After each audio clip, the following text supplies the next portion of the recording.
అక్కడ నుండి అతడు బయలుదేరి బేతేలుకును తూర్పుననున్న కొండకు చేరి పడమటనున్న బేతేలునకును తూర్పుననున్న హాయికిని మధ్యను గుడారము వేసి అక్కడ యెహోవాకు బలిపీఠమును కట్టి యెహోవా నామమున ప్రార్థన చేసుకుందాం.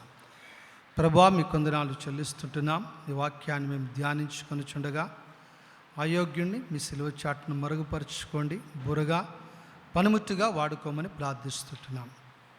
ఆ రీతిగా నాయన ప్రభా, మేమందరము బలపరచబడి విశ్వాస జీవితంలో మమ్మల్ని మేము కట్టుకొనుటకు నీ కృపను కుమ్మరించమని ప్రభా, మరి వినేవారముగా ఉండక విని ఆ రీతిగా ఆచరించే వారముగా మమ్మల్ని నడిపించమని యేసు నామమున అడుగుచున్నాం తండ్రి, ఆమేన్. ఆదికాండము 12వ అధ్యాయము 8వ వచనములో మనము పరిశీలన చేసినట్లయితే అబ్రహాము ప్రార్థన చేస్తున్నట్లుగా మనం ఇక్కడ చూస్తున్నాం. యెహోవాకు బలిపీఠమును కట్టి యెహోవా నామమున ప్రార్థన చేశాను. అబ్రహాము యొక్క జీవితములో మనము చూసినట్లయితే ఆయన విశ్వాసులకు తండ్రి అని మనకందరికీ తెలుసు. అదే రీతిగా అబ్రహాము ప్రార్థనా జీవితము కలిగినటువంటి వ్యక్తిగా మనం ఇక్కడ చూస్తూ ఉన్నాం.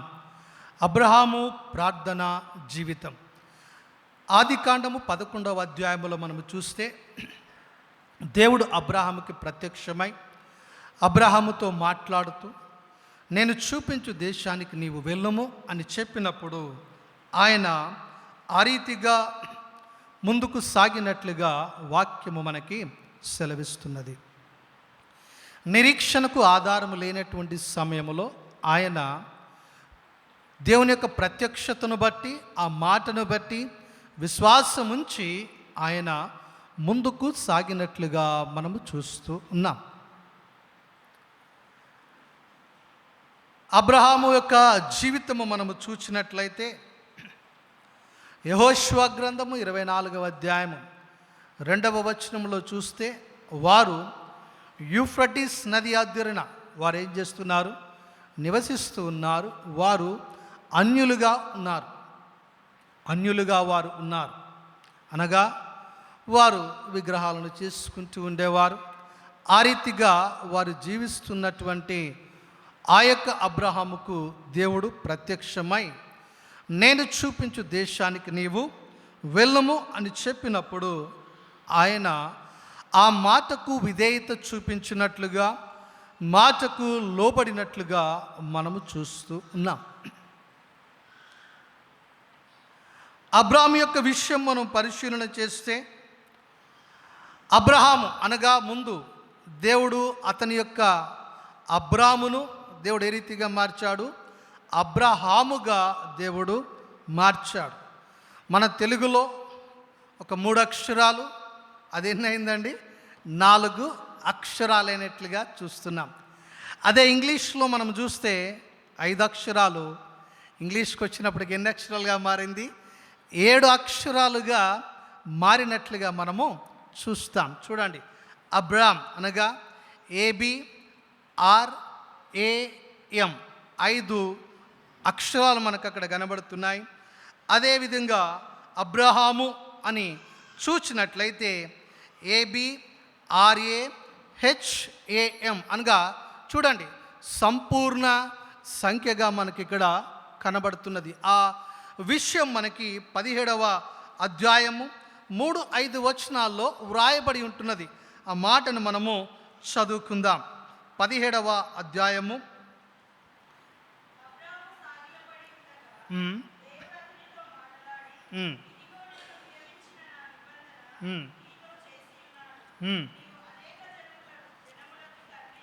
నువ్వేమవుతావట? అనేక జనములకు తండ్రి వగుదువు. తర్వాత ఇంకమ్మా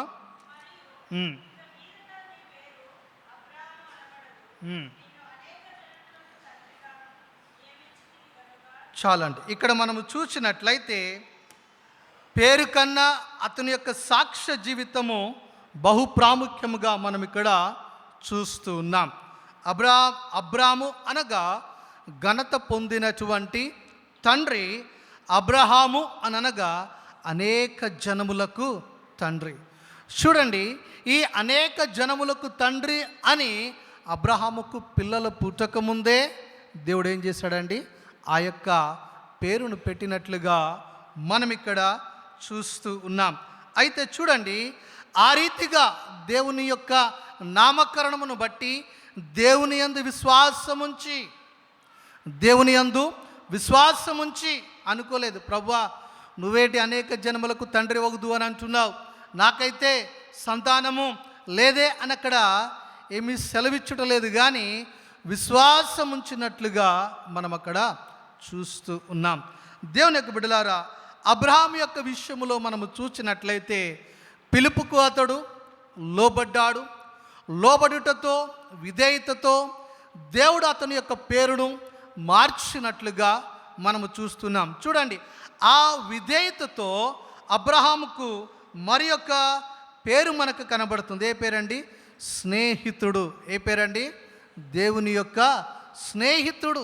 ఈ స్నేహితుడు అనే మాట మనకి పరిశుద్ధ గ్రంథములో 3 సార్లు మనకి వ్రాయబడినట్లుగా మనము చూడగలము.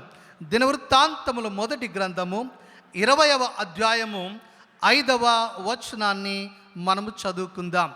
దినవృత్తాంతముల 2వ గ్రంథము, క్షమించండి, 2 Chronicles 20th chapter 5th verse మనము చదువుకుందాం.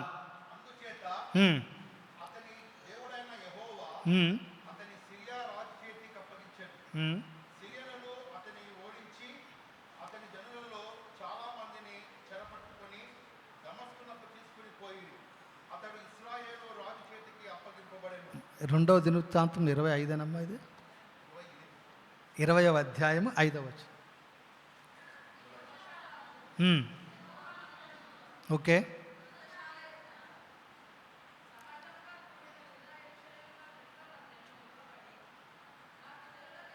మా పితరుల దేవా యెహోవా,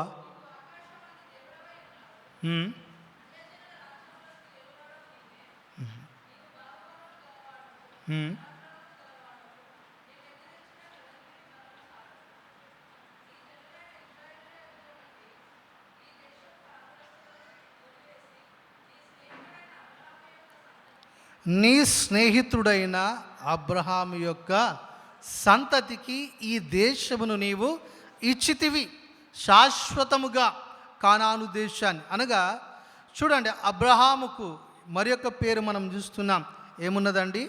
స్నేహితుడు.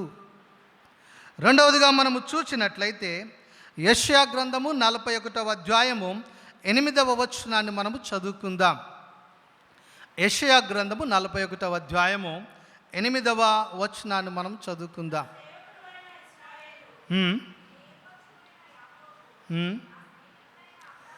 నా స్నేహితుడైన అబ్రహాము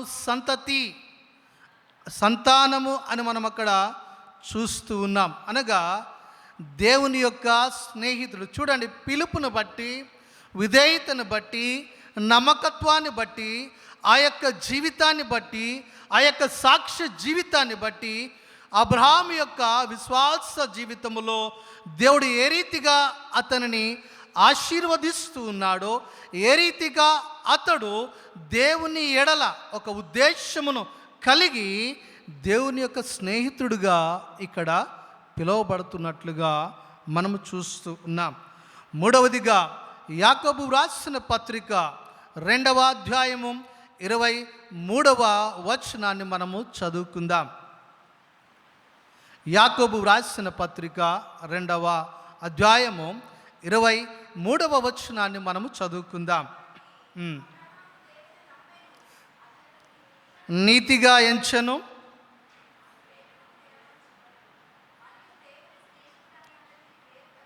దేవుని స్నేహితుడని ఎవరికండి?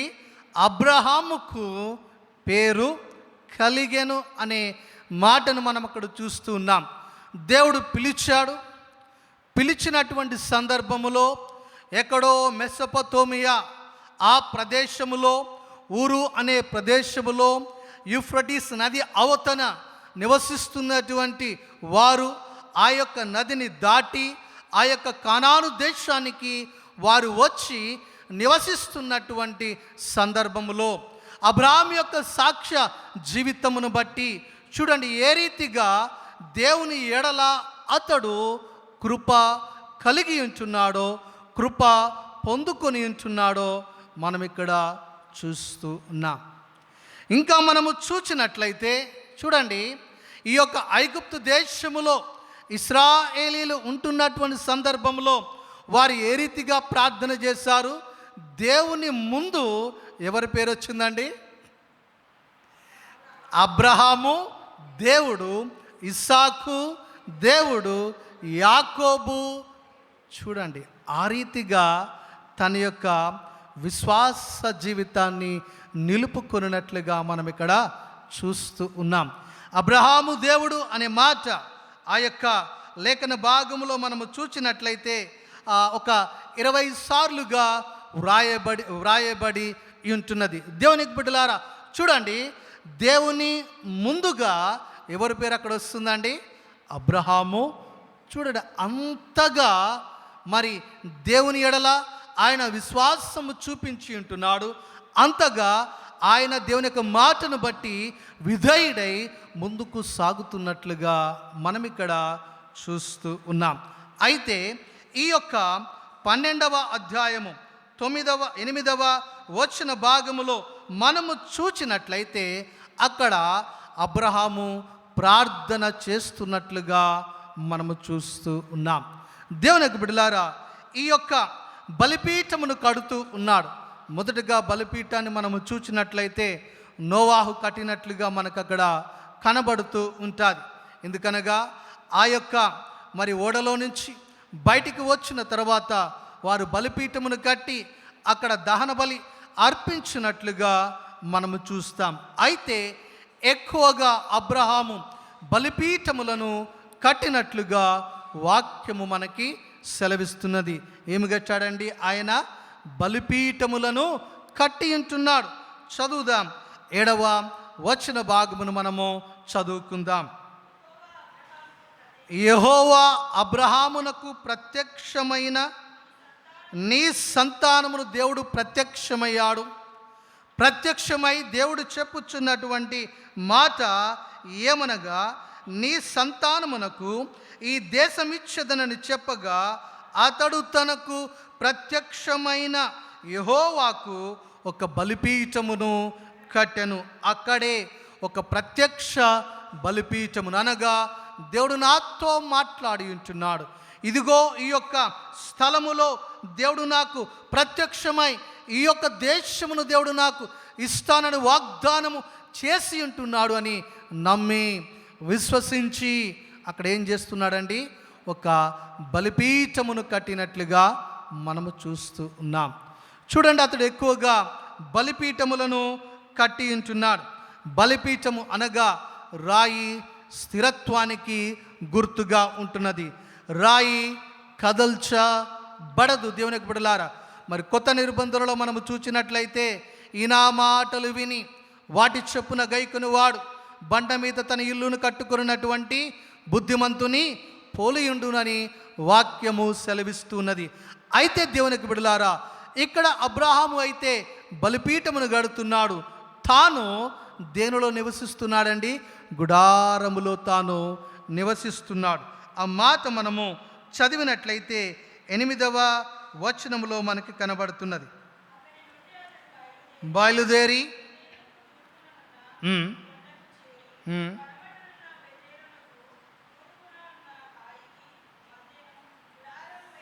గుడారము వేసి ఏం వేస్తున్నాడండి? గుడారము అస్థిరత్వానికి సాదృశ్యము. వస్త్రం ఏమవుతుందండి? చిరిగిపోతూ ఉంటుంది, కానీ రాయి అదే రీతిగా నిలిచి ఉంటుంది. కాబట్టి అబ్రహాము ఎక్కడికి వెళితే అక్కడ మొదటిగా ఏం చేస్తాడు? ఆయన బలిపీఠములను కడతాడు. తర్వాత ఆయన ఏం చేస్తుంటాడు?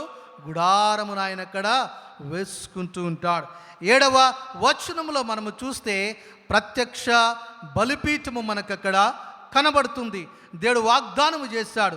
వాగ్దానము చేసినటువంటి స్థలములో, ఆ ప్రదేశములో, ప్రత్యక్షమైనటువంటి ప్రదేశములో ప్రత్యక్ష బలిపీఠమును కట్టినట్లుగా మనము చూస్తూ ఉన్నాం. 8వ వచనములో మనము చూచినట్లయితే ఆయన అక్కడ బేతేలుకును అదే రీతిగా హాయికి మధ్య గుడారము వేసుకుని అక్కడ ఒక బలిపీఠమును కడుతున్నాడు. ఆ బలిపీఠము అక్కడ ఏ బలిపీఠం అండి? ప్రార్థన బలిపీఠము. అక్కడ మనం చూస్తున్నాం, యెహోవా నామమున బలిపీఠమును కట్టి యెహోవా నామమున ప్రార్థన చేసెను. అబ్రహాము విశ్వాసులకు తండ్రిగా ఉన్నాడు, విధేయుడై ఉన్నాడు. దేవుని యొక్క మాటను, దేవుని యొక్క ఆజ్ఞలలో జీవిస్తూ ముందుకు సాగుతూ ప్రార్థన బలిపీఠమును ఆయన కలిగి ఉంటున్నాడు. ప్రియ సహోదరుడా, సహోదరి, మన యొక్క విశ్వాస జీవితములో ప్రార్థన బలిపీఠములు ఉంటున్నవా? ప్రార్థన బలిపీఠానికి మనం ఎంత సమయాన్ని మనము వెచ్చిస్తూ ఉన్నాం? 10 నిమిషముల సమయాన్ని వెచ్చిస్తున్నామా? లేకపోతే మరి అరగంట సమయాన్ని మనం వెచ్చిస్తున్నామా? లేకపోతే ఎంత సమయాన్ని మనము వెచ్చిస్తున్నామో అని ప్రశ్న వేసుకోవాల్సినటువంటి వారమై ఉంటున్నాం. అబ్రహాం అయితే తనకున్నటువంటి సమస్తాన్ని విడిచిపెట్టి మరి ఆ యొక్క కనాను దేశానికి వచ్చి బలిపీఠమును కట్టి ప్రార్థన చేస్తున్నట్లుగా మనం ఇక్కడ చూస్తూ ఉన్నాం. దేవుని యొక్క బిడ్డలారా, పని చేస్తూ ఉన్నారు. చూడండి, విశ్వాస జీవితంలో మనం ఏమి కలిగి ఉండాలా? ప్రార్థన బలిపీఠములను, ప్రార్థన గృహాలుగా, ప్రార్థన జీవితాలుగా మన యొక్క విశ్వాస జీవితము కట్టబడుతూ ఉండాలి. నెహెమ్యా గ్రంథము 6వ అధ్యాయము 15వ వచనం చదువుకుందాం.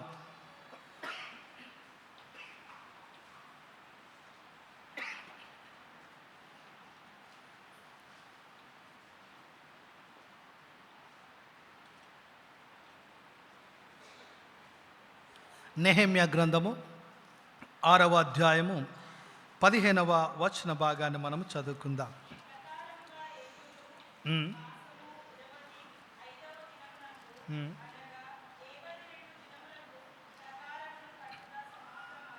చాలండి.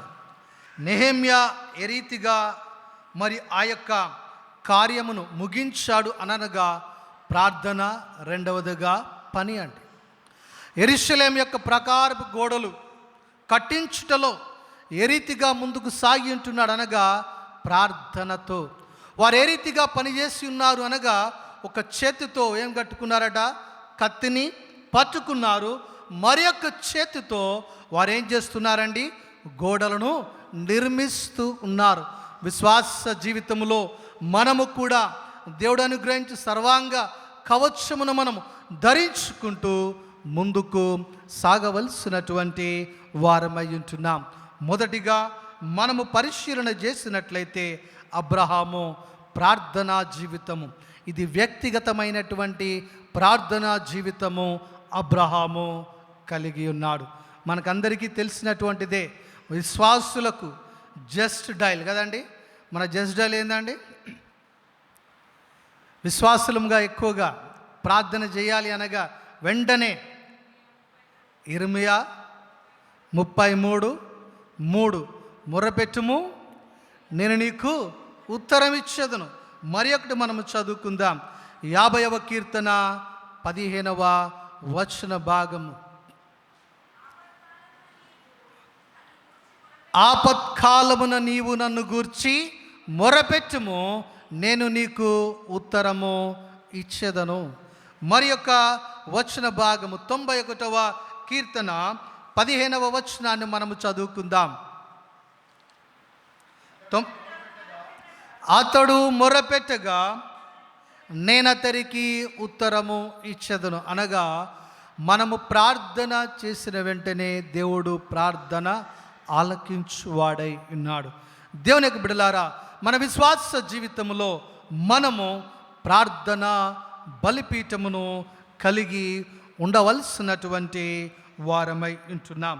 రెండవదిగా మనము పరిశీలన చేసినట్లయితే అబ్రహాము యొక్క విశ్వాస జీవితంలో మనము చూచినట్లయితే 18వ అధ్యాయం ఆదికాండము 27వ వచనాన్ని మనము చదువుకుందాం. ఆదికాండము 18వ అధ్యాయము 27వ వచనాన్ని మనము చదువుకుందాం.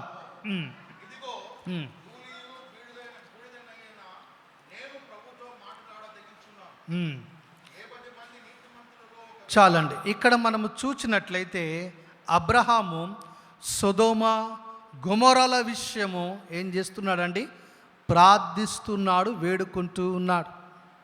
ఎందుకనగా అక్కడ అబ్రహాముకున్నటువంటి ఆలోచన, ఒకవేళ 50 మంది ఉంటే, ఒకవేళ 40 మంది ఉంటే, ఒకవేళ 20 మంది ఉంటే వారిని నాశనము చేస్తావా? చూడండి, ఆ యొక్క అధ్యాయములో మనము చూస్తే 18వ అధ్యాయము 23వ వచనాన్ని మనము చదివినట్లయితే, అప్పుడు అబ్రహాము సమీపించి ఇట్లనెను, దుష్టులతో కూడా నీతిమంతులను నాశనము చేయుదవా? నీతిమంతులు ఉన్నారు, ఎందరున్నారో తెలీదు దేవునికి బిడలారా, అయితే వారిని నాశనము చేస్తావా? చూడండి, ప్రార్థన చేస్తూ ఉన్నాడు. నశిస్తున్నటువంటి వారి ఎడల, రక్షణ లేకుండా జీవిస్తున్నటువంటి వారి ఎడల, దేవుని యందు భయభక్తులు లేకుండా జీవిస్తున్నటువంటి వారి ఎడల, దేవుని యొక్క సంఘాలను చిన్నాభిన్నము చేస్తున్నటువంటి వారి ఎడల మనము ప్రార్థించవలసినటువంటి వారమై ఉంటున్నాం. ఎందుకనగా నిత్య ఆ యొక్క నరకాగ్ని నుంచి, నిత్య శిక్ష నుంచి మనము తప్పింపబడి ఉంటున్నాం. ఆ రీతిగా మరి ఎందరో గుర్తెరగక మరి ఆ యొక్క శిక్షా విధిలో ముందుకు సాగుతున్నటువంటి వారి నిమిత్తము మనము ప్రార్థించవలసినటువంటి వారమై ఉంటున్నాం. దేవునికి బిడ్డలారా, అబ్రహాము వ్యక్తిగత ప్రార్థనా జీవితం అతడు కలిగి ఉన్నాడు. వ్యక్తిగత ప్రార్థనా బలిపీఠమును ఆయన కలిగి ఉన్నాడు. అదే రీతిగా ఇతరుల ఎడల, అనగా సొదొమ గొమొర్రాల ఎడల అతడు ఏం చేస్తున్నాడండి? ప్రార్థన చేస్తూ ఉన్నాడు. అందుకే 27వ వచన భాగంలో మనము చూచినట్లయితే అక్కడ అబ్రహాం అంటున్నాడు, ఇదిగో ధూళియు బుడదియునైన నేను ప్రభువుతో మాటలాడ తెగించుచున్నాను అని అక్కడ మనము చూస్తున్నాం. దేవునితో మాట్లాడుతున్నాడు, ప్రార్థన చేస్తూ ఉన్నాడు. దేవునికి బిడ్డలారా, మనము కూడా అనేకుల ఎడల, రక్షణ పొందనటువంటి వారి ఎడల మనం ఏం చేయాలండి? ప్రార్థన చేయవలసినటువంటి వారమై ఉన్నాం. మన గురించి మనం చేసుకోవాలా? వ్యక్తిగతంగా చేయాలి, కుటుంబం గురించి చేయాలా, సంఘం గురించి చేయాలా. అదే రీతిగా ఇతరుల ఎడలో రక్షణ పొందనటువంటి వారి నిమిత్తము కూడా మనం ఏం చేయాలండి? ప్రార్థన చేయవలసినటువంటి వారమై ఉంటున్నాం.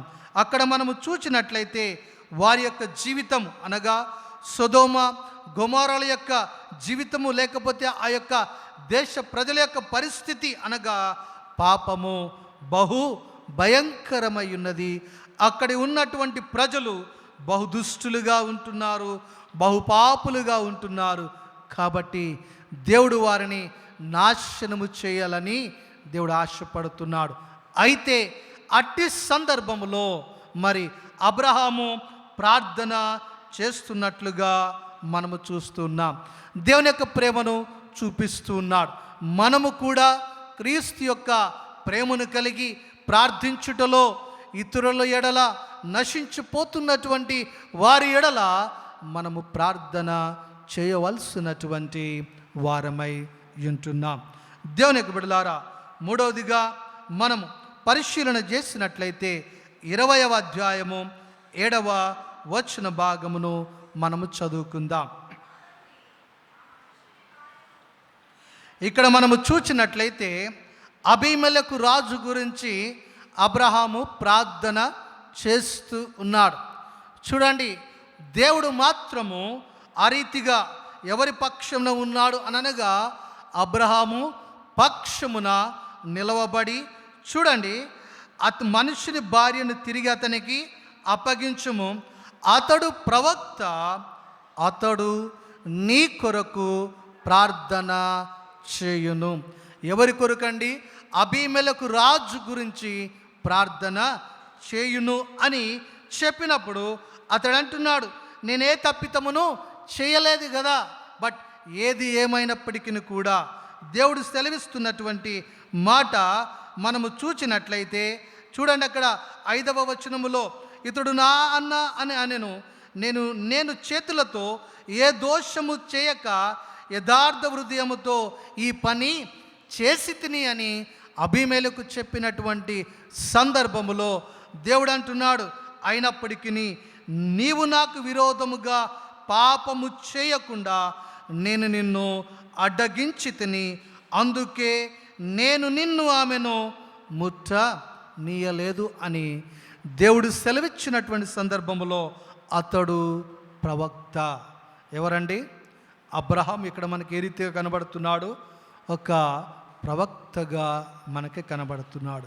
ప్రవక్త దేవునికిని మనుష్యునికిని మధ్యవర్తిగా ఉంటున్నాడు.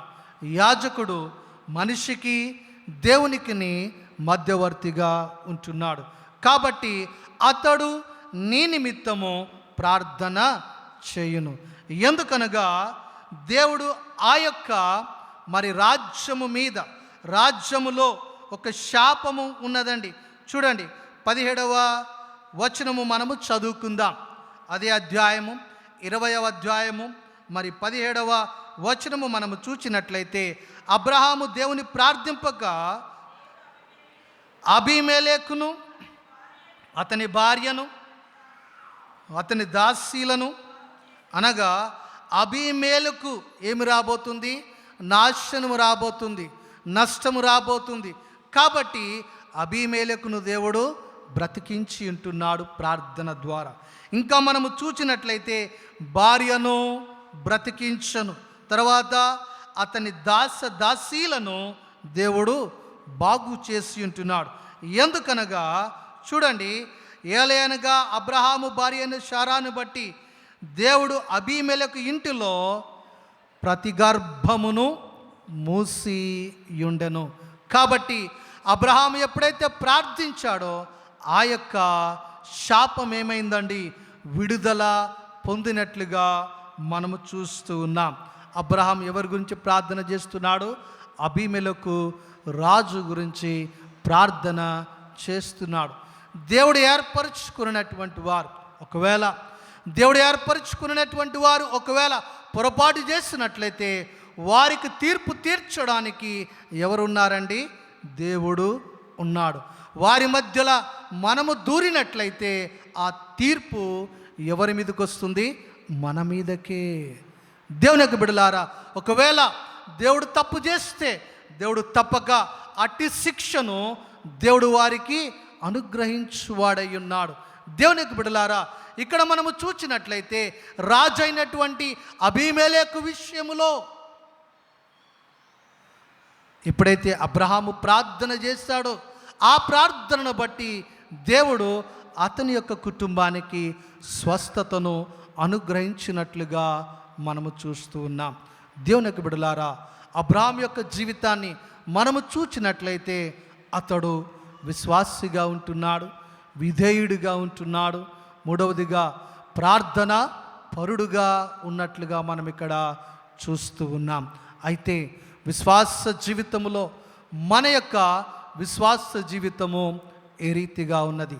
వ్యక్తిగత ప్రార్థన బలిపీఠాలు మనము కలిగి ఉంటున్నామా?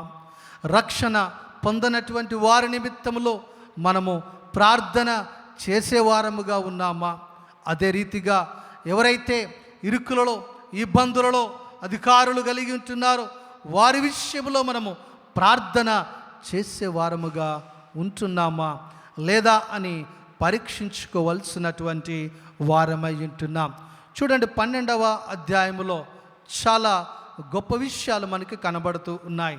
చదివినట్లయితే చూడండి, ఆ విషయాలు మనం చదువుకుని ముగించుకుందాం.